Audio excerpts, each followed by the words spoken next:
Emmerdale confirms exit for major character after 12 years with devastating ending.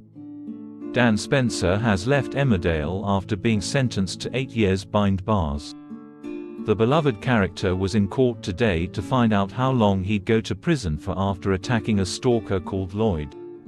Lloyd arrived in the village wanting to spend more time with Amelia and was regularly warned by Dan to leave the teenager alone. During the final confrontation, Lloyd wound Dan up so much, he punched him in the face. This led to Lloyd spending weeks in a coma and then eventually dying, with Dan's charge being changed to manslaughter because the attack caused Lloyd's death. Dan then had a few weeks left in the village as a free man.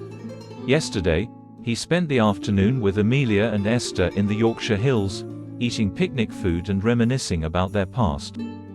In Thursday's, August 17th, episode, it was Dan's final day in the Dales. He largely spent it surrounded by friends and family. During his last trip to the pub, Dan was gifted a personalized tankard by Chaz, who said there will always be a pint with his name on it. The one thing that echoed around the pub was the fact that Dan Spencer is a good man. He is a hard-working member of the village who wants the best for his family and simply made a terrible mistake by attacking Lloyd. As this was discussed, everyone was in agreement that Dan more than likely won't get that long behind bars. But they were wrong.